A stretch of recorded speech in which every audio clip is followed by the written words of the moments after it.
शास्त्री जी, आपके इस शहर के प्रतिष्ठित आर्य समाज के धुरा संभालने वाले माननीय जगताप जी, इस विद्यालय के कुशल शासक संभालने वाले धुरा प्रिंसिपल का प्रधानाचार्य, शिक्षक शिक्षेतर कर्मचारीगण और देश के भविष्य मेरे प्यारे बच्चों,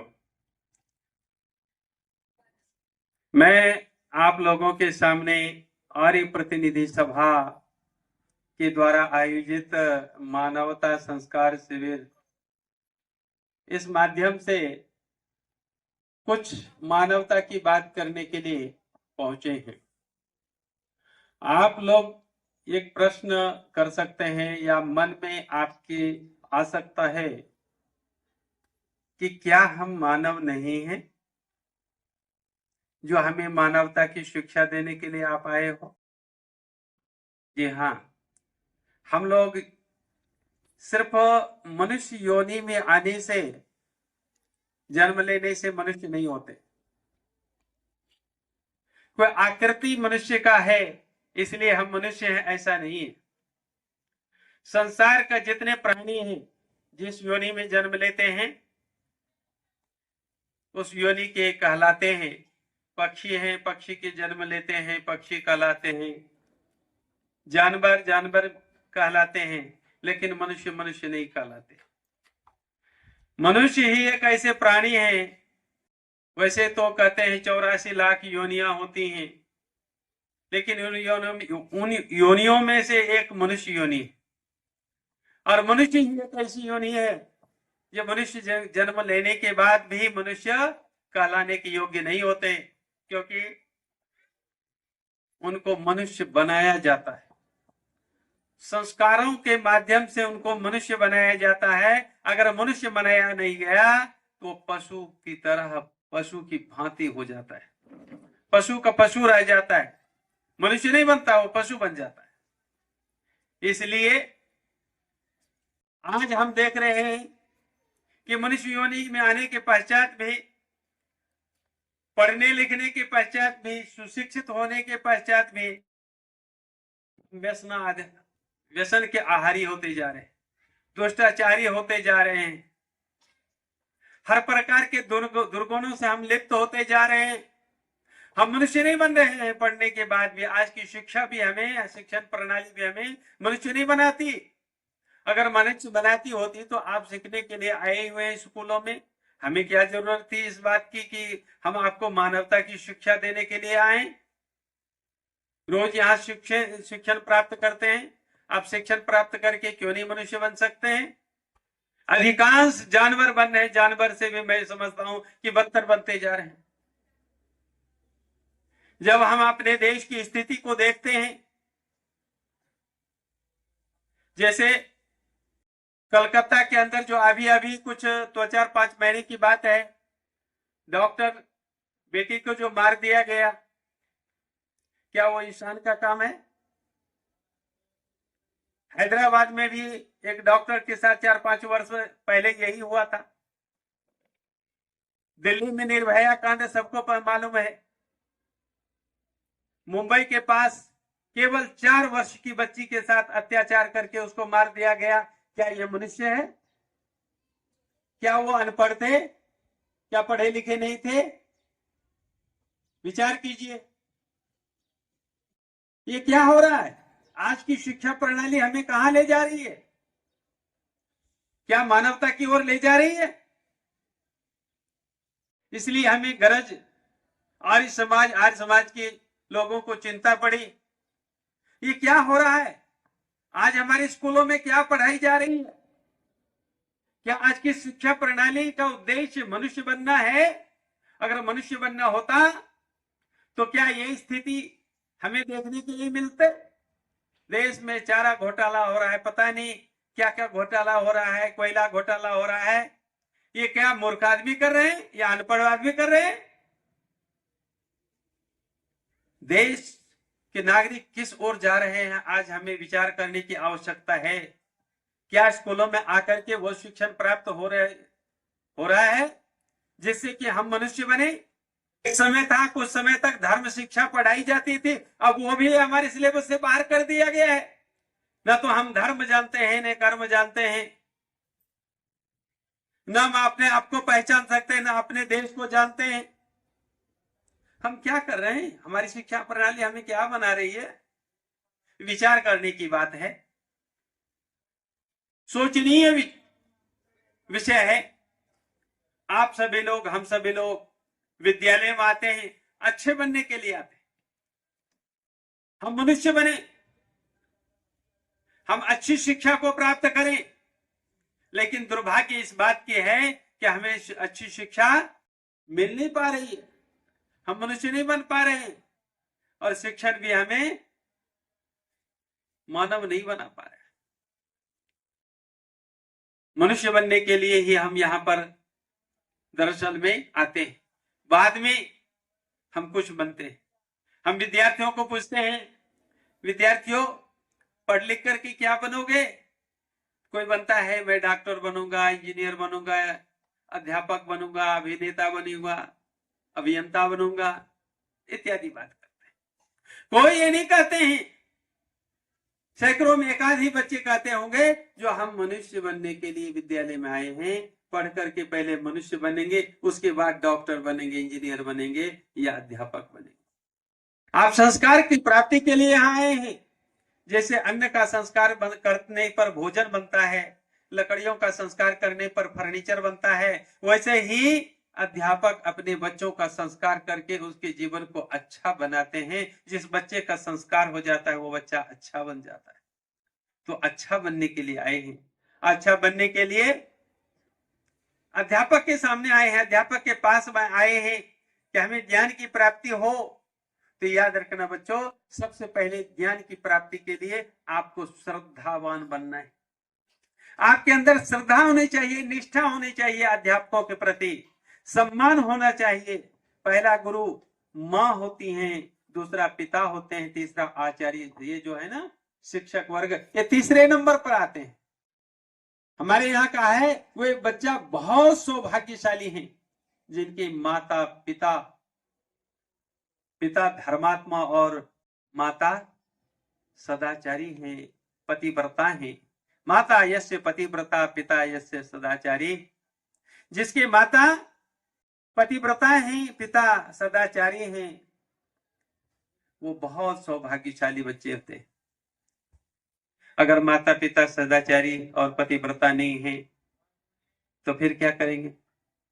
स्कूल में आकर के अच्छे शिक्षक के सानिध्य में आकर के हम शिक्षण प्राप्त करते हैं, संस्कारों की उपलब्ध प्राप्त करते हैं, संस्कार को प्राप्त करते हैं जिससे कि हम अच्छा बने। इसलिए अच्छे स्कूलों में हमारे माता पिता पढ़ाते हैं। चलो हम तो पढ़े लिखे नहीं है, हमारे पिता पढ़े लिखे नहीं है, तो पिता और माता सोचते हैं हम तो पढ़े लिखे नहीं है, चलो अच्छे स्कूल में जाकर के अपने बच्चों का एडमिशन दें, जहां संस्कार प्राप्त करके, शिक्षण प्राप्त करके वो अच्छा बन सके।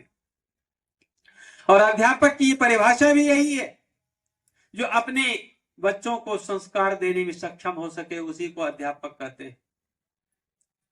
अधिआपक, ये 3 शब्द इसमें है।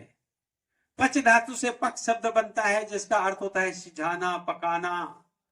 जैसे माँ अपने घर में अन्नों का संस्कार करती हैं, उनके कंकर पत्थर निकाल करके पहले उसको स्वच्छ करके साफ करते हैं अन्नों को, और फिर उसके बाद भोजन बनाते हैं उचित प्रकार से। उसी प्रकार से अपने सानिध्य में आए हुए बच्चों का जो ज्ञान की अग्नि में, ज्ञान की भट्ठे में जो संस्कार देते हैं, पकाते हैं ज्ञान की अग्नि में, उसको अध्यापक कहते हैं। और कैसे पकाते हैं?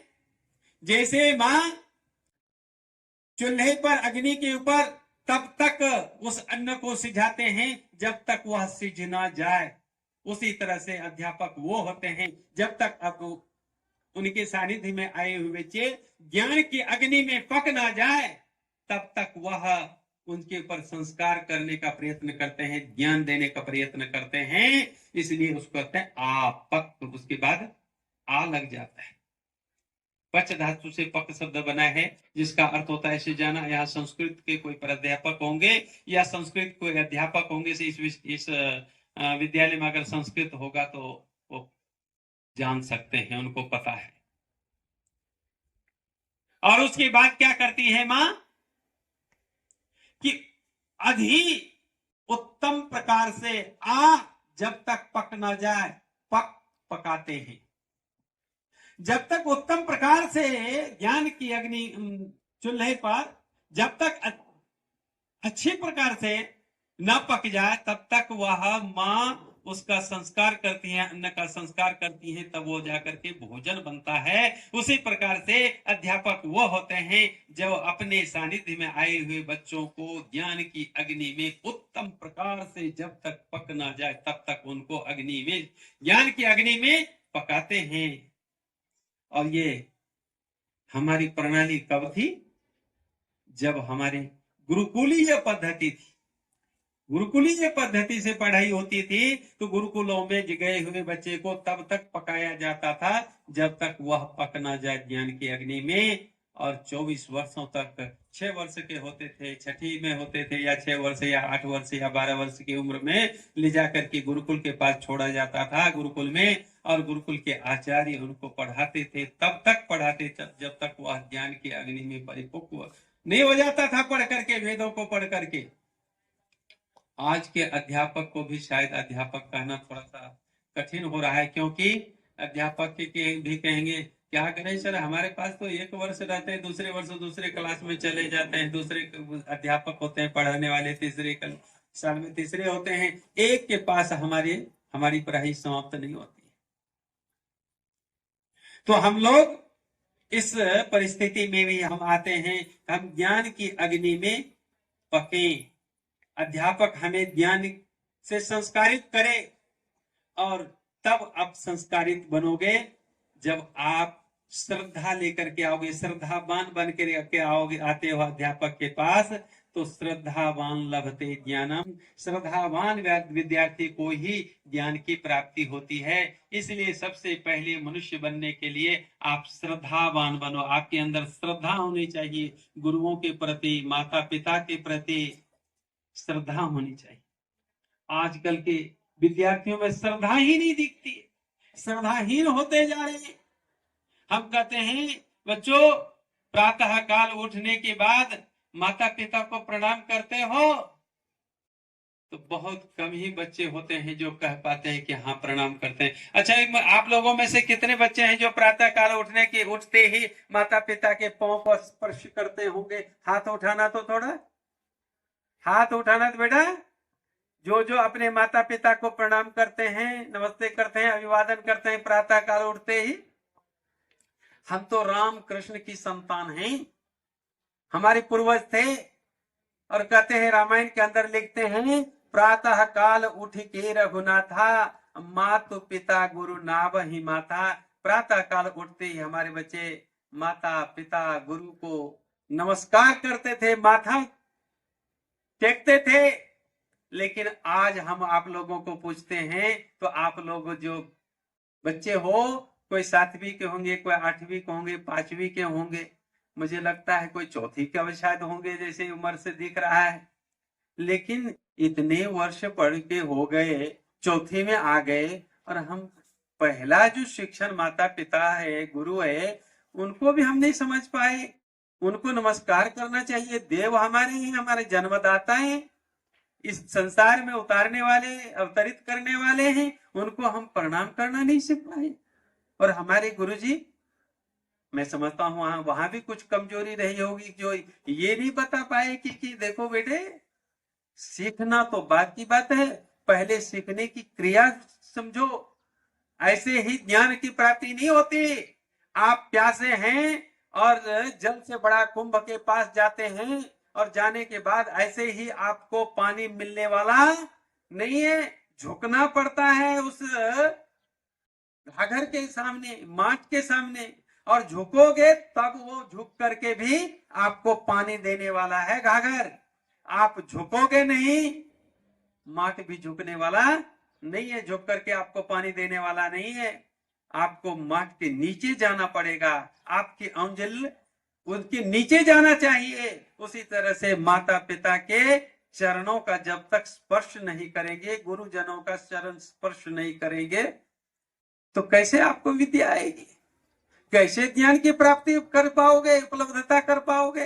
एक भी बच्चे हाथ ऊपर नहीं कर सके, इसका मतलब है कि ज्ञान हमारा कितना कमजोर है। तो मैं अध्यापक वर्ग से भी कहूंगा कि सबसे पहले इनको नम्रता सिखाइए। जब तक इनके अंदर झुकना नहीं आता तब तक विद्या नहीं आएगी। विद्या विनयेन शोभते, विद्या नम्रता के बिना सुंदर नहीं दिखती है, शोभा नहीं बढ़ाती है। विद्या तो नम्रता देती है, जिसके अंदर नम्रता ना आए वो विद्यार्थी विद्यार्थी नहीं बन सकता। विद्या की शोभा तो नम्रता में है, वो नम्रता पहले सिखाएं और उसके बाद आप विद्या ग्रहण करने के पात्र बन जाएंगे। इसलिए मैंने कहा कि पहले श्रद्धावान बनो। जब तक आप श्रद्धावान नहीं बनते तब तक आपको विद्या आने वाली नहीं है। सिर्फ विद्यार्थी बनकर के आए और पढ़ के चले जाओगे, जो गुरु जी ने पढ़ा बस पढ़ाया वो बहुत हो गया, ऐसा नहीं है। क्रिया में उतरनी चाहिए भी। जो कुछ हम पढ़ते हैं वो हमारी क्रिया में भी उतरनी चाहिए बच्चों। तो बोलो, आज के बाद अपने माता पिता को प्रणाम करोगे? बच्चों, आपके लिए मैं बोल रहा हूं, आप अगर ज्ञानवान बनना चाहते हैं, ज्ञान की प्राप्ति करना चाहते हैं, अच्छा बनना चाहते हैं जीवन में, तो सबसे पहले उसके लिए ये कसौटी है कि आपके अंदर नम्रता होनी चाहिए, आपके अंदर विनम्र भाव होना चाहिए, आपके अंदर माता पिता गुरु के प्रति श्रद्धा होनी चाहिए पहले, और माता पिता को प्रणाम करना चाहिए। उठते ही अपने माता पिता को नमस्ते करोगे। संध्या काल में, संध्या के समय जब आप सोने के लिए बिस्तर पर जाओगे तो सबसे पहले माता पिता के जाकर के चरण को छू लेना और उसके बाद सोने के लिए जाना। ये मेरा कहना मानोगे या नहीं मानोगे? कोई बच्चे बोल नहीं रहे हो। अरे अपने ही माता पिता को, अपनी आई वडिलांना नमस्कार करणार आहे की नाही? सगळ्यात अगोदर काय केलं पाहिजे? आपल्या आई वडिलांना प्रणाम केलं पाहिजे, नमस्ते केलं पाहिजे। जर तुम्हाला ज्ञानाची प्राप्ती करायची असेल तर सर्वात प्रथम तुम्हाला नम्र, तुमच्या अंदर श्रद्धा दिसली पाहिजे। जर श्रद्धा नसेल तर तुम्ही ज्ञानाची प्राप्ती करू शकणार नाही। तर आजपासून तुम्ही संकल्प घ्या की आम्ही दररोज आई वडिलांना संध्याकाळी आणि सकाळी उठते वेळेस नमस्कार करणार आहे, पाव स्पर्श करून प्रणाम करणार आहे विद्येची प्राप्ती करण्यासाठी। कारण की ते देव पण आहे, त्याने आम्हाला जन्म दिले, पालन पोषण केले। खाऊ घालतात, घालतात की नाही? कोण खाऊ घालतात? कोण स्वयंपाक करतात? आई करते। मग आईला प्रणाम करू नये का? आम्ही 10 रुपयाची मदत कोणाला केली, भक्त आल्यावर म्हणजे संकट काळी, तर ते 10 वेळेस आम्हाला धन्यवाद करतात। बहुत बहुत धन्यवाद सर, तुम्ही आम्हाला मदत केला नसता तर हे काम माझे झाले नसते। आणि ज्या आई वडिलांनी सकाळपासून स्वयंपाक करतात, तुमच्यासाठी डब्बा बांधून देतात की आमचे लेकरू शिकण्यासाठी शाळेत जाणार आहे, त्या आई वडिलांना धन्यवाद नको का? आजपासून करायचे की नाही? सर्वजण एक माझा हे संदेश घ्या की दररोज तुम्ही सकाळी आणि संध्याकाळी आई वडिलांना प्रणाम करायचे, नमस्कार करायचे, वंदन करायचे उठल्याबरोबर, आणि संध्याकाळी बिस्तर पर झोपण्यासाठी जेव्हा जातात त्यावेळेस नमस्कार करायचे। आणि शाळेत आल्यानंतर गुरुजन जेव्हा भेटेल त्यावेळेस तुम्ही हात जोडून नमस्ते करायचे। ही आपली वैदिक पद्धती आहे, याला म्हणतात श्रद्धा। जर श्रद्धाच नसेल तर तुम्ही ज्ञानाची प्राप्ती करणार कसे? मग जर श्रद्धा असेल, तुम्ही शाळेत जरी नाही आलात, कोणी एखाद वेळेस पैशाच्या अभावी म्हणजे शाळा करू शकत नाही, घरी जरी तुम्ही राहतात, तर जर तुमच्या मध्ये श्रद्धा असेल ज्ञानची प्राप्ती करण्यासाठी, घरी बसून तुम्ही श्रद्धाने ज्ञानची प्राप्ती करू शकता। लक्षात ठेवा, सगळे काही विद्या आणि सर्व काही ज्ञान शाळामध्ये येऊनच प्राप्त होते असे नाही आहे. तुम्ही विज्ञानामध्ये पाहिलं असेल, वाचलं असेल किंवा अध्यापक शिकवलं असेल, एक मनुष्य आहे, ते झाडातून फळ खाली पडतंय आणि त्या फळाला पाहून तो आश्चर्यचकित होतो की हा फळ वर का गेला नाही, खाली कशाला आले, कावर पडले. त्याने पृथ्वीमध्ये गुरुत्वाकर्षण शक्तीचे निर्माण केले, त्याने ज्ञान प्राप्त करून घेतले की पृथ्वीमध्ये गुरुत्वाकर्षण शक्ती आहे. ते कुठलेही शाळेत जाऊन नाही शिकले. पत्तामधून गळून पाणी, ते सूर्याचा प्रकाश येतो, ते पाहून फोटोग्राफरचे निर्माण केले. त्यांनी कुठलेही शाळेमध्ये नाही गेलते. ते माणूस घरामध्ये भाप पाहून ढक्कन, जे आई स्वयंपाक करतात त्याच्यावर जे भात वगैरे करतात त्यावेळेस ढक्कन जे आहे ना, भापाने असे ढकढक ढकढक करतो. आणि ते पाहून रेलचे इंजिन तयार केले. त्या माणसांनी कधी स्कूलमध्ये शिक्षण प्राप्त नाही केले. असेही तुम्हाला घरी बसून बरेचसे काही ज्ञान, श्रद्धा असेल तुमच्यामध्ये, ज्ञान ग्रहण करण्याची शक्ती असेल तर तिथेही तुम्ही प्राप्त करू शकता. तुम्हाला एक उदाहरण देऊन आपल्या विचाराला मी विराम देणार आहे. कारण की मी सुरुवातीपासून मराठीमध्ये बोललो, कारण हिंदीमध्ये बोललो. हिंदी माझी मातृभाषा आहे. मी उत्तर भारतचे राहणार आहे, मला मराठी येत नाही. तरीही म्हणजे तुम्ही काहीच उत्तर देणे गेलो म्हणून मला वाटलं की तुटक्या फुटक्या भाषेमध्ये कावर नसो मराठीमध्येच बोलली पाहिजे, एखाद वेळ समजून घेतील विद्यार्थी. तुम्हाला एक महाभारतचं उदाहरण देतो. महाभारतामध्ये एकलव्यचे नाव तुम्ही ऐकलं असेल. एकलव्य त्यावेळेस थोडासा ब्राह्मणवाद चालू होता आजकालच्या युगाच्या सारखा. तर त्यावेळेस अर्जुनाला धनुर्विद्या शिकविणारे द्रोणाचार्य होते. द्रोणाचार्याच्या जवळ तो एकलव्य जातो आणि त्यांना म्हणतो, गुरुवर मला ही धनुर्विद्या शिकायची आहे. त्यावेळेस तिथं शिकू दिले नाही, कारण की ते भील पुत्र होते. जातपात थोडासा त्यापासून म्हणजे महाभारतच्या काळापासूनच चालू झाला आणि त्यामुळे भारतीय संस्कृतीच्या धर्माच्या पतन झाला, तेथूनच सुरू झाला. मग त्याने काय केले, त्याला शिकू दिले नाही. त्याने त्यांच्यामध्ये उत्कृष्ट इच्छा होती, श्रद्धा होती की मला शिकायची आहे, धनुर्विद्या शिकायची आहे. त्याने गुरुवर श्रद्धा ठेवली आणि मूर्ती जंगलामध्ये गुरुची मातीची मूर्ती तयार केली आणि त्यालाच अभिवादन करून आणि मूर्तीलाच आणि धनुर्विद्याचे अभ्यास करू लागले. इतके धनुर्विद्यामध्ये प्रवीण झाले की एकदा द्रोणाचार्य आपल्या शिष्य अर्जुनाला घेऊन त्या जंगलमध्ये फिरण्यासाठी जात होते आणि त्याच्या सोबत त्याचा कुत्राही जात होता. कुत्र्याची एक स्वभाव असतो, कधी लांब पर्यंत पुढे पुढे जातो, कधी मागे जातो, कधी इकडे जातो, कधी इकडे जातो, सोबत चालत नाही. कधी पुढे जात सोबत जात लांब पर्यंत पुढे जातो कधी कधी. तर तो पुढे गेला, थोडं पुढे गेला आणि पुढे गेल्यानंतर त्याने पाहिले की इथे एक माणूस आहे आणि तो काहीतरी करत आहे. तो काय कोण होता? एकलव्य होता. तो अभ्यास करत होता. त्या माणसाला पाहून कुत्र्याचा स्वभाव असतो की कुठेही माणसं दिसले की भाव भाव करायचे, भोकायचे, है की नाही? ते भोकत होते, भोकू लागले, आवाज करू लागले. मग त्याने एकलव्याने विचार केला, याच्या बोलणे, याचे भोकणे बंद केलं पाहिजे. त्याने धनुष्यबाण उचललं आणि त्याने धनुष्यबाण मारले, बाण मारले त्या कुत्र्याला. आणि अशा प्रकारे मारले की कुत्र्याचं तोंड घायल होऊ नये, त्याच्यामध्ये घाव होऊ नये तोंडात. असे बाण मारले की तिथं जाऊन बाण त्याच्या तोंडात बसला. तो हा वा वा वा करत होता आणि त्याच्या तोंडात जाऊन बाण बसला. आता तो बोलू शकत नाही, भाव करू शकला नाही. तो परत गेला द्रोणाचार्य जवळ गेल्यानंतर त्याने पाहिले की कुत्र्याच्या तोंडात बाण अडकलेला आहे. अर्जुनला म्हणले, अर्जुन कुत्र्याच्या तोंडातून बाण काढ.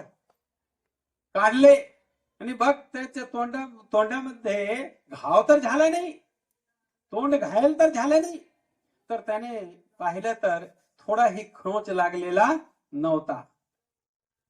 त्याचे हे कौशल्य पाहून की कोण बाण मारला असेल किती कौशल्य धनुर्विद्यामध्ये प्राप्त केलेलं आहे की कुत्र्याच्या तोंडात बाण मारतो आणि कुत्र्याच्या तोंड घायल होत नाही. कमाल ची गोष्ट आहे. कमाल वाटते की नाही बेटा? मग ते कुत्र्याच्या मागे मागे जातो आणि त्या एकलव्याला पाहतो. एकलव्य धनुर्विद्या त्या ठिकाणी शिकत होता, अभ्यास करत होता. त्याला बोलवलं आणि त्याला विचारलं की तू कुत्र्याला मारलं का? हो, मी कुत्र्याला मारलो, कारण की तो इथं भोकत होता आणि मला अभ्यास करण्यामध्ये अडचण होत होता आणि मी त्याला मारलो. पण मी त्याला त्याचा तोंड घायल केलेला नाही. त्याच्या तोंडात घायल म्हणजे घाव निर्माण होईल असे मी मारलेला नाही, फक्त त्यांचे तोंड बंद व्हावं यासाठी मारलेलं आहे. ते धनुर्विद्येच्या कौशल्य तू कसं प्राप्त केलास? त्यांनी म्हणजे तुमच्याकडून प्राप्त केलो. तू माझ्याकडे तर कधी शिकला नाही. त्यांनी घेऊन दाखवलं की ही मूर्ती तुमची आहे आणि तुमच्या मी मूर्ती बनवून श्रद्धा ठेवून मी अभ्यास केला. तर विद्यार्थ्यांनो, विद्या कोणाला येत आहे? जो श्रद्धावान आहे, जो गुरुच्या प्रती श्रद्धा ठेवतो, आईच्या प्रती श्रद्धा ठेवतो, वडिलांच्या प्रती श्रद्धा ज्याच्या हृदयामध्ये आहे त्यालाच विद्याची प्राप्ती होऊ शकते. जर श्रद्धा नाही आहे तर कितीही गुरुजवळ येऊन शिकलं तर विद्यार्थी बनत नाही, विद्या ग्रहण करत नाही, विद्या प्राप्त होत नाही. तुमच्याच मध्ये बघा ना की कोणी फर्स्ट येतात, कोणी सेकंड येतात, कोणी थर्ड येतात, कोणी नपासी होतात. होत आहे की नाही? मग विद्यार्थ्यांना गुरुने ते वेगवेगळ्या प्रकारे शिकवले का? नाही. जेवढे श्रद्धेने अभ्यास करतात तेवढे श्रद्धेने त्यांना, जेवढी श्रद्धा आहे तेव्हाप्रमाणे त्याला, परिश्रमाप्रमाणे त्याला, अभ्यासाप्रमाणे, श्रद्धाप्रमाणे विद्याची प्राप्ती होते. गुरु सारखेच सर्वांना शिकवतात, कोणाला कमी जास्त करत नाही. परंतु जो जैसे मेहनत करतात, जशी श्रद्धा सेवन अभ्यास करतात, तसे त्यांच्या ज्ञानाची प्राप्ती होते. तर माझा विषय आजचा हे आहे की तुम्ही श्रद्धावान व्हाल. विद्यार्थी हो, श्रद्धा जोपर्यंत तुमच्या मध्ये निर्माण होत नाही आई वडिलांच्या प्रती, गुरूंच्या प्रती, तोपर्यंत तुम्ही विद्या प्राप्त करू शकत नाही. आणि विना विद्या, विना ज्ञानाने तुम्ही मनुष्य बनू शकत नाही. एवढेच मी सांगण्यासाठी आलो की तुम्ही श्रद्धावान व्हावं अगोदर. तर श्रद्धावान लभते ज्ञानम, श्रद्धावानला विद्येची प्राप्ती होते. एवढेच बोलून मी आज अपेक्षा ही करतो की तुम्ही घरी गेल्यानंतर तुम्ही श्रद्धाने आई वडिलांवर श्रद्धा ठेवणार, आई वडिलांना नमस्कार करणार, वंदन करणार. सर्वात मोठा गुरु आहे, सर्वात मोठा देवता आहे. मंदिरामध्ये तुम्ही नाही गेला मूर्ती पूजा करायला तर चालेल, परंतु आई वडिलांना तुम्ही सत्कार करा, सन्मान ठेवा. हीच मूर्ती पूजा आहे.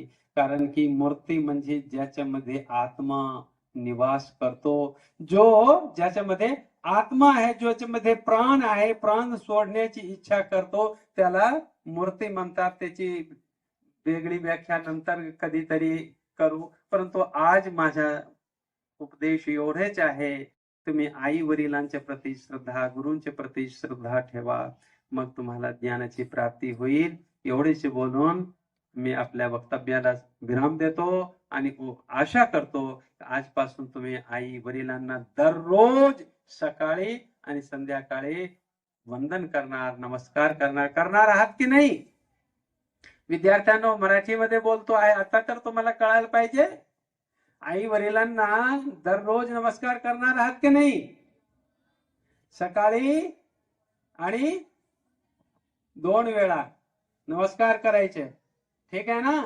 मग आपोआप तुमच्या मध्ये परमेश्वर ज्ञान देईल, ज्ञानाची प्राप्ती होईल. एवढेच बोलून आपल्या वक्तव्याला विराम देतो आणि रजा घेतो. ओम शांती.